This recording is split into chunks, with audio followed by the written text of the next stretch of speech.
Why is there so much dust being flown around? Corporate scams identified by you. Many of our work besties in our community have sent me in things that they think are a little questionable. They might highlight as a scam, and we're going to talk about them today. Starting strong with written policies that are so vague that they're almost meaningless, but they also cover everything. You know what I mean? It's like in job descriptions when they say any other duties, or, you know, work hours as needed, or this job has a chance or opportunity or potential for growth, like things that are just so non-specific that if the company wants to use that policy a certain way to cover something, they can, because it's so broad, but it doesn't really serve the employee, because they could say, well, this isn't part of my job description, for example, and it's like, oh, well, this piece of it actually does cover it. So those are a little bit scammy. When something's just so vague and so unclear. And so, you know, opportunities for growth. Okay, well, what are those? Like, what opportunities for growth? Growth in my personal development, my professional development, growth within, you know, through promotions, like spell it out, you know? This one goes a little bit hand in hand, but it's contracts that state that you need to follow internal policies, but you're not able to see the policies prior to signing a job contract or a job offer. I actually don't know if I've experienced this one before, or maybe I have and I just didn't really notice, but that one came up quite a few times, so perhaps that's something new going on. I don't know, you tell me, have you seen that before? This is an interesting one. So when a company offers you a new skill or access to new training or resources or whatnot, for something that's going to directly benefit the company and your job, so it's directly correlated to your job, or doing a training, the company's going to benefit because of this training that you're doing and because of this upskilling that you're doing, all right? But here's the catch, is they don't let you do this training or skill or whatever it is within office hours. It all has to be done outside of your work hours. How do you feel about that? This one has always got me. It's having to use your paid time off days, your PTO days, for mandatory closures and shutdowns. That just like doesn't really make sense. Like if it's a mandatory closure, I don't know, okay, you tell me, what would be better? Let's say, you know, there is 10 mandatory closure days, holidays, whatever, within the calendar year, and the company is like, all right, you get 15 days a year, however, 10 of them are these days and you only get 5? Or would you rather just be told, here are the 10 days off everyone gets, and then you have 5 PTO days to figure out what you want to do with them? Like, I just feel like that's marketing right there to make it seem like you have more days, but you're forced to take them within a certain time. Like, that just doesn't sit right with me. You know, that does feel scammy. I would agree with that. Next one. In an interview, if the company isn't straightforward when asked about annual budget for employee training or recent history of average bonus program payout. I understand a company not coming forth without it, like not putting that information out there without being requested, but then to just beat around the bush or not be willing to share the information if it's specifically asked, that does raise a few red flags, because then you're kind of like, well, what are you hiding? You're marketing that you have training opportunities, you're marketing that there's a bonus potential within this job, but there's no almost receipts to say, yeah, this is actually how much we allocate in our budget each year to it, and this is the last, you know, 3 or 4 years of what we've seen on average with bonus payouts, especially when they have certain targets associated to them that aren't in control of the employee necessarily. It's more of, you know, the company's performance and whatnot. That might stick out as a little bit of a I know there's a lot of like scams, or it's more of just untruthfulness really, or trying to make a job offer look so much better when it's like, oh, this is your salary, but you get a massive or potential for a massive bonus with this, but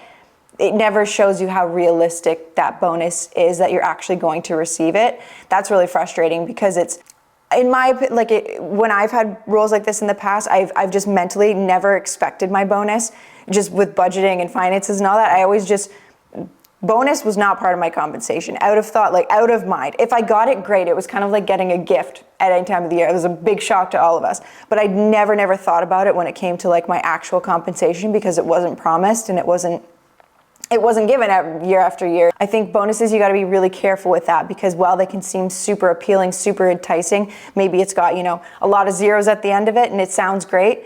Well, what's the likelihood of you actually getting it? And looking at historical data might give you a little bit more of insight into that. But yeah, I can see how that one would feel like a scam. When upper management doesn't communicate to one another and they use their employees to do so. This is just frustrating. I don't know if I'd say that's so much of a scam. I think it just speaks to workplace culture. That's a lot of middle people, that's a lot of potential for misinformation to be kind of passed around. It's like that game of telephone you play when you're younger. Maybe you still play when you're older, and that's cool, I'm not judging. When you're going from so many different levels and so many different people and passing information, like what's the point of that? That just seems inefficient to me. Lack of transparency, yeah, absolutely a scam. I mean, it's not necessarily like a very easy one to identify all the time, because there's a lot of things that just corporations, employers don't release to everyone. And so that's more of a frustration point, that when there is such a lack of transparency, it's like, what can you really trust, within the organization? And when people are telling you stuff, you kind of get into this mentality of like, are you telling me what I want to hear? Are you telling me what you think I want to hear? Or are you telling me the truth? Kind of goes through that. You're losing trust, and then, yeah, that's a slippery slope to go down. When management or your direct report talks poorly about your coworkers. Again, this one just goes to culture. I think, we all love to hear a little bit of good tea every now and then, but when you get a really gossipy kind of work environment, and especially when you're speaking negative about people who aren't even in the room, that speaks to character and also just speaks to culture. And that's a red flag I would look out for if I was joining a new company, if I was joining a new team. A bit of a scam. Yeah, we could classify it as a scam. Why not? It's something that's not good, right? This is a good one. Not a good one, but like a good scam. Yeah, you'll see. Not offering raises with the excuse that you are gaining valuable knowledge and experience within this new role. I think most people have experienced this, especially in the corporate world, where, it's not necessarily a promotion per se that's backed with like compensation and review of your title and all of that. It's just a really great opportunity, and the exposure is priceless. It's branding. It's interesting how much marketing there is within the corporate world, and how to make things seem appealing to people without them asking questions, but then benefiting the company at the end of the day. I think that's a very common scam we see in the corporate world of, yeah, I have this great opportunity for you, and it's great experiences, great exposure, and it's like pitched to you as the best thing in the world, but then there's no actual backing of new compensation, new title for it. The value you're getting is just the exposure and the experience, which is valuable. I'm not saying it's not, but to use that to eliminate any potential for a raise, a little bit scammy.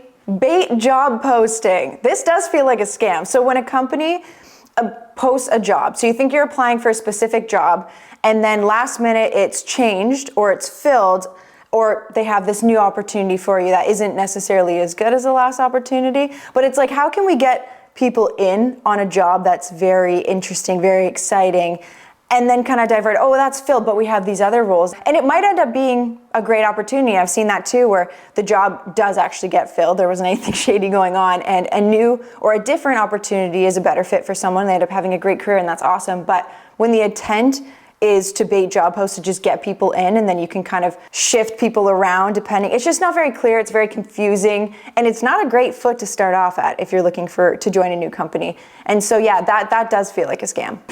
This one makes me laugh. Being called a rock star.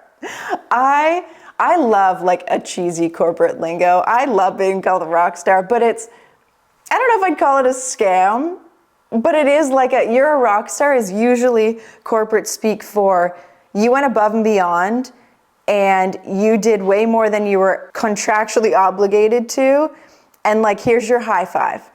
That's like what I think of when it's like, oh, you're a rock star. It's like, I don't know if I'd say it's a scam. I do think that's funny though, because have you been called a rock star at work? I don't know if that's like specific to a geographical location, or if that's just worldwide. I've definitely been called a rock star. And I know exactly what you mean. This one's funny. Christmas parties. Are Christmas parties a scam? Let me know in the comments.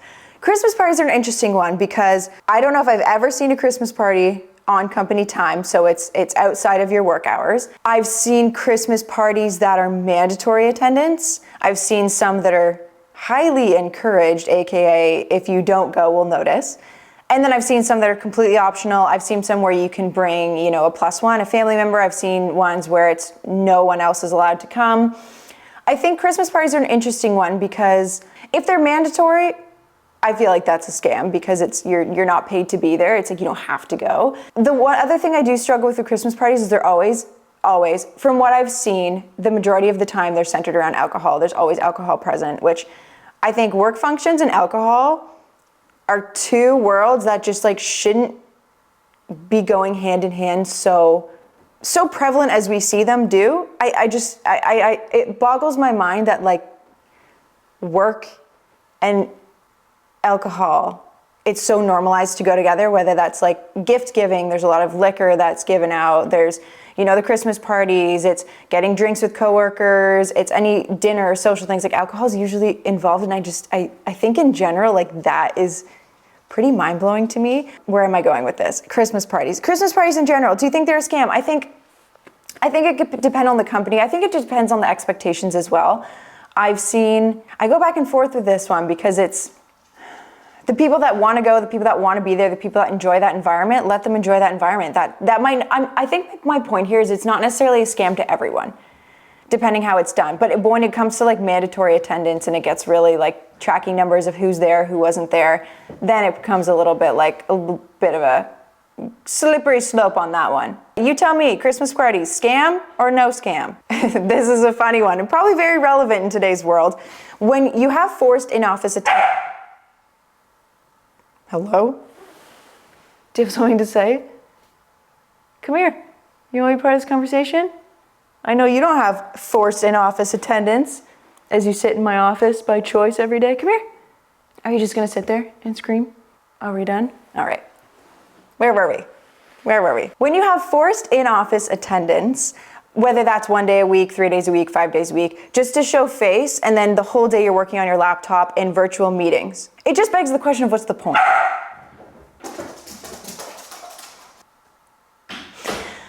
I can see how that would feel like a scam, because I think, especially if you're working in that remote environment so heavily on the internet and in meetings and in virtual meetings for that matter, going to the office, does it build culture? What's the purpose in that? That does feel like a scam. I'm not saying all in-office attendance is a scam, but if you're going in office just to be on your laptop all day and work the same as you would from home, like in terms of how virtual you are, struggling to understand the point of that, you know? Also just like the environmental impact of having to commute. Like there's so many things that it just doesn't make sense. But any hoodles, that does feel like a scam. This one came up a lot when I asked. I had hundreds of responses. Anonymous surveys. One time someone got really upset with me about talking about anonymous surveys and suggesting that maybe they're not always actually anonymous, which, fair. But also like some surveys, you just really question how anonymous they can really be with the questions that they ask. Like, I've seen surveys that are like, this is anonymous survey. How long have you been at the company? What is your department? Like so many questions that you could easily narrow down the groups of people and associate them with their responses because of how specific some of the questions are. And then also like work devices usually are assigned, they have the serial numbers, they have the VPN access. Like you're telling me at no point during this survey it collects any information about device or IP or like, and maybe it is anonymous. But also I feel like with the level of detective skills and private investigation skills that many of us have, if someone really wanted to know who wrote what feedback, like I feel like we could figure that out.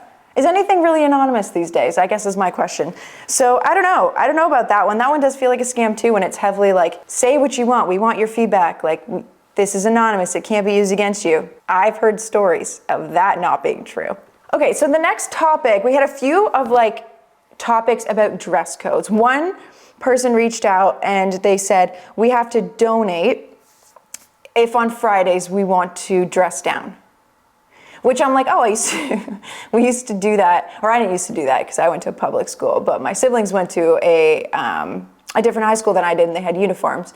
And they would do, I don't know, it was like a toonie or something, and then you wouldn't have to wear a uniform on a Friday. Like that's what this reminds me of, except now it's like in a workplace where we're all adults and we like have choice over how we dress. That feels, I don't even know if I'd call that a scam, that just feels weird. You know? And then the other part about it was very specific dress codes. So I'm not talking like, you know, try to dress business casual and represent the company. Like I'm talking very specific dress codes where it's like, you need to be in this. Like some companies just have really, really, really strict guidelines. But then there's no budget associated with that. And they're not necessarily things that people have on hand. Like they'd have to go out and purchase this for the role specifically. Dress codes is such an it's such an interesting one. I think it's like ever evolving as well as, you know, life goes on and trends are changing with clothing, but also just like what's seen as appropriate is kind of shifting over time. And dress codes in general, I think you got to be really careful on them. It's kind of this balance of like dress in a way that makes you feel confident and comfortable, but is also presentable. And then not having people dress in a way that doesn't reflect them and doesn't make them feel really comfortable, and they're just kind of like following a rule book. Because that's where I feel like the issue kind of lies, when we're not necessarily providing any sort of compensation for people to dress in a very specific way when it's absolutely required. I think dress codes in general are just, it's like you can't not have a dress code but can you, like, this one always puzzles me because I'm like, well, if we just didn't have a dress code and people just dressed how they were comfortable and how they felt like they wanted to represent themselves, their professional like representation, I don't know, I just feel like that's like not really an issue, but maybe would be an issue. Dress codes, what do you think? Scam, not a scam? I have so many thoughts about dress codes, Exit interviews. I've seen actually a handful of content about this lately and articles come out about it, and the purpose of an exit interview. What is the purpose? You know what I mean? Like, I've heard arguments that it really just provides the employer with more information and on the record information, if you will, if anything were to happen post you leaving. Or I've also heard the argument of, well, it helps the companies improve in the role, but like you're not there anymore, so what? The purpose of an exit interview. What is it exactly? And who does it really benefit? Like if I'm leaving a company, what's the value of me saying what I would do differently? As someone who's left an organization that I really enjoyed, there's not a lot of like constructive feedback I'd necessarily have for the organization. But then also like if I'm trying to like imagine if I had left an organization that I really did not get along with and it was not a good fit and I was not really I wasn't the happiest leaving, or I wasn't the happiest when I was there. Like, what would be the purpose of an exit interview? I don't know. They do feel like a scam. I don't like exit interviews.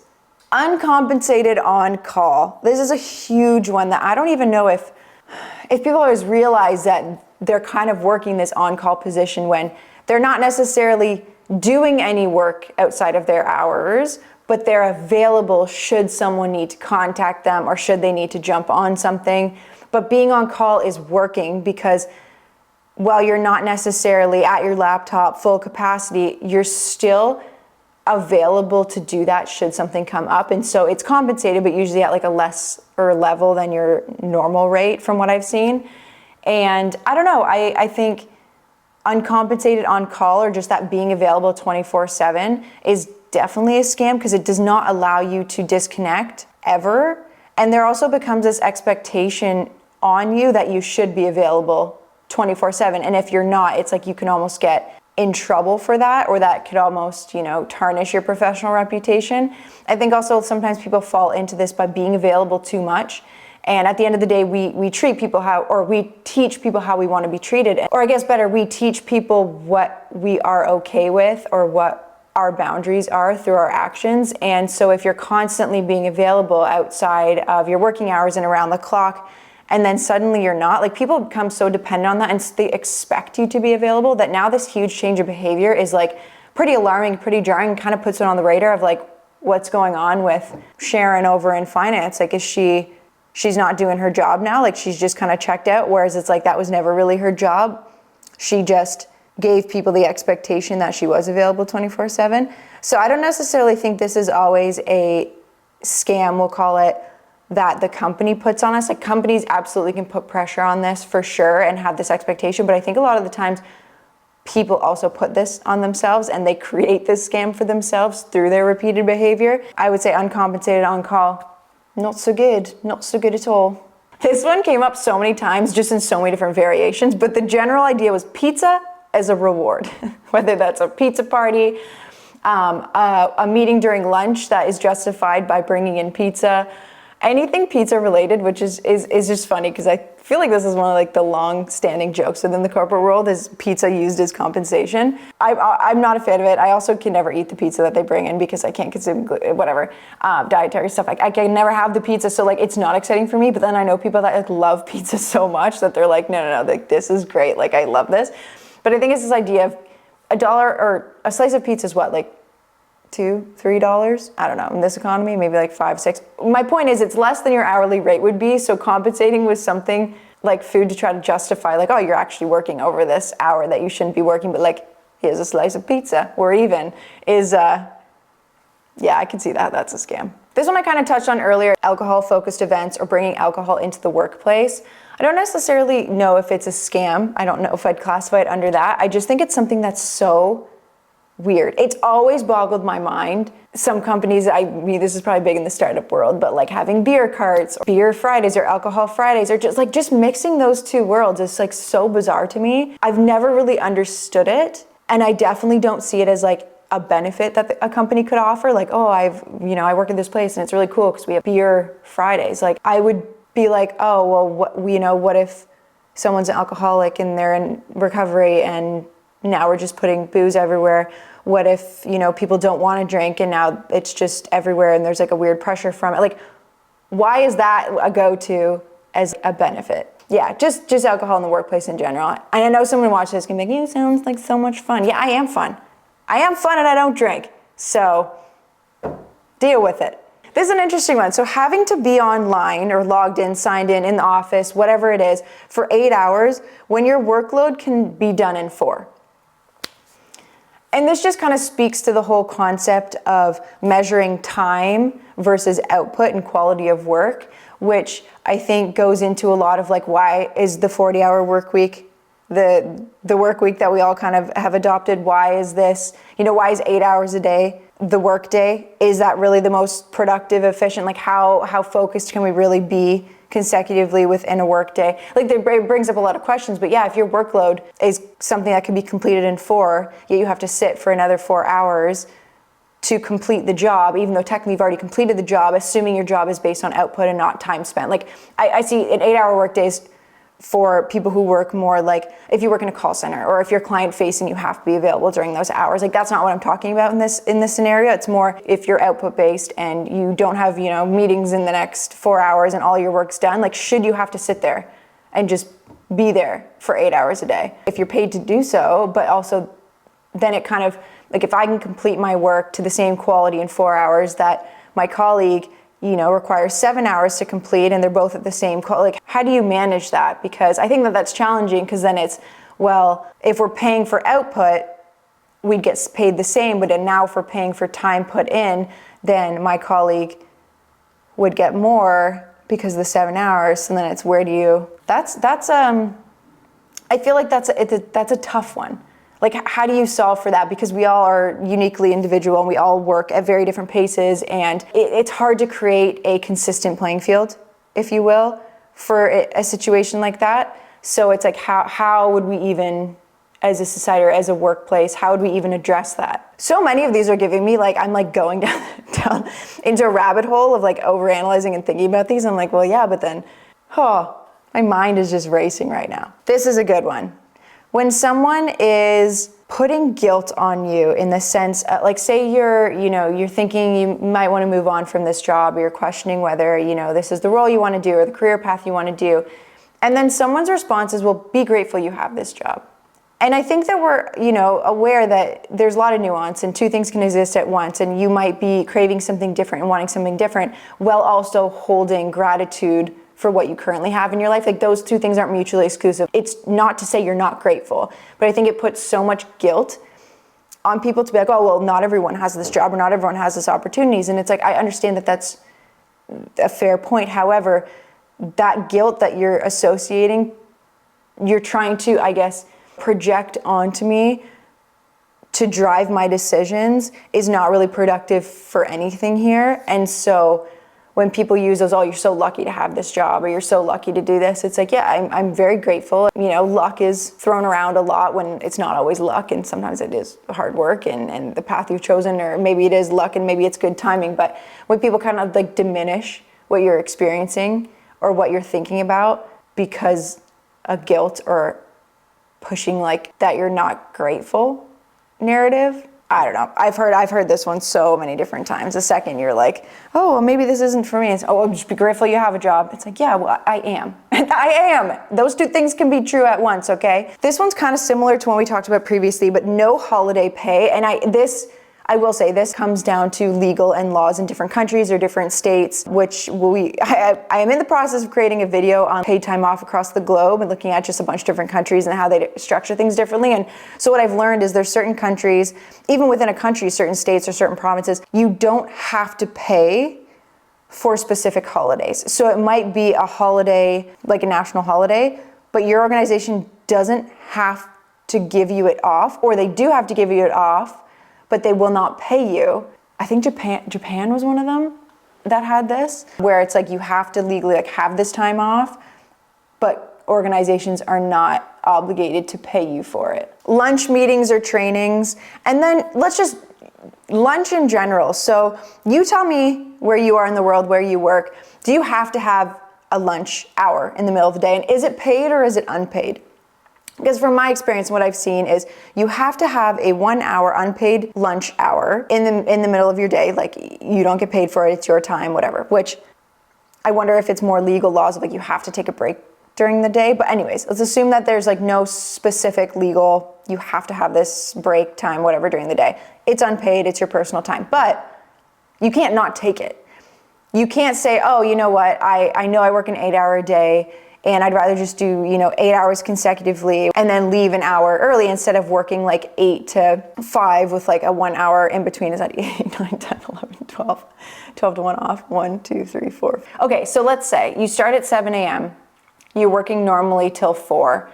That's with your 1 hour unpaid lunch break in between. But if you went to your employer and said, you know what, instead of starting at 7, I want to start at 8, but still end at 4, and I'm just not going to take my unpaid lunch and just work through, like they won't let you. Have you experienced this? Because that does feel like a scam, because if you're saying it's unpaid time, it's personal time, you should get the choice of when you get to take it. And if you want to just tack it on the beginning of your day or the end of the day, I mean, it's your time, you should choose what you do with it. Yeah, that does feel like a scam. Do you experience that? Do you have a paid? I know, I've had friends and they've had paid lunch hours, but they were shorter. What's your experience with this? Trialing a position before you officially get it and the pay associated to it. And I've seen this a lot when you already work for the company and say your manager leaves or someone in a leadership of your team leaves, and they're like, oh, okay, all right, Laura, you're gonna take this on. You're gonna be the interim, insert title. And until we figure out exactly what we wanna do, but like there's no additional compensation associated to it. So it's almost step into this position where we get our ducks in a row, and we might hire someone else and bring him in and give him that title and compensation, or we might give it to you. We're just gonna like see how you do first. You're the short-term solution for our problem, but you're not gonna get much benefit other than the experience of it. Does feel like a scam. I agree with that one. Work travel outside of work hours. And we're not talking here about your regular commute to the office. You've signed up for that job. If you're commuting into the office, like you were aware of the obligation before you started. This is like, all right, Laura, we need you in this part of the country starting on Monday morning for meetings. Your flight is gonna be Sunday. Like, it's when you're traveling outside of your regular commute hours or your working hours for work purposes, without any additional loo time and whatnot. Work travel outside of work hours is still part of work. What do you think about this? Scam or not a scam? Making employees pay for parking at their own office when it's like you have to be in the office. I've seen this so often. Just have so many questions. I mean, on one hand, it can encourage people to walk to work or bike to work, which has, impact on the environment, which I think is great.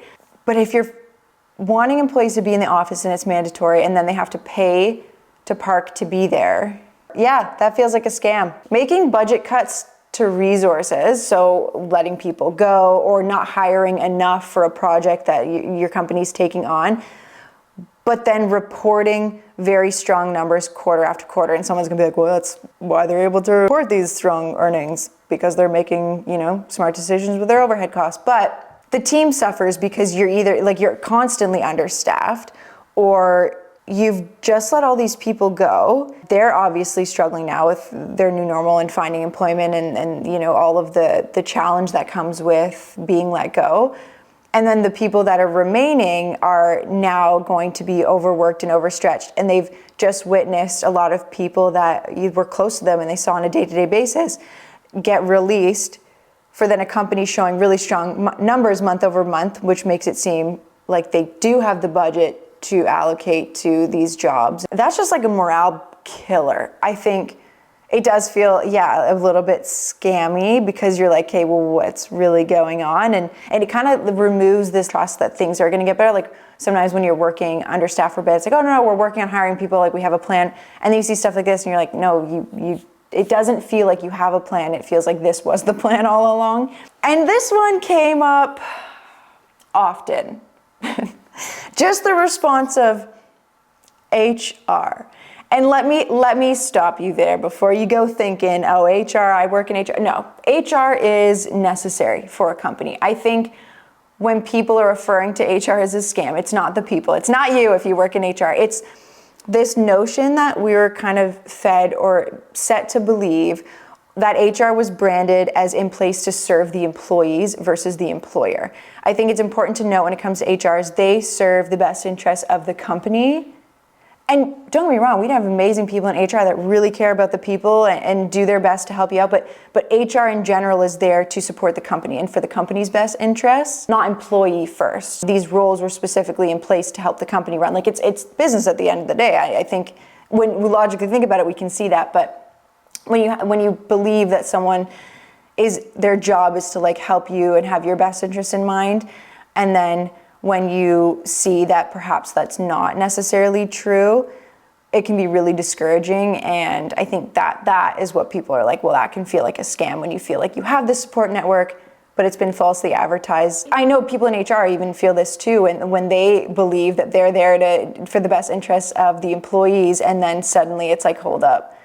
Am I really here, or is the company's kind of pulling me this way to say, no, you're actually here for our best interests? And I think it's a tough position to be in, because at least from my experience, a lot of people I've met that work in HR do care about people, and they're really lovely people. And you're kind of like in this tough spot of dealing with a lot of your fellow coworkers and colleagues, but then you also have the business and needing to keep those best interests in mind, and it can be a really conflicting position. So I just wanted to, HR, if you work in HR, you are not a scam. I think it's the branding or the narrative that HR is not in place for the business needs, right?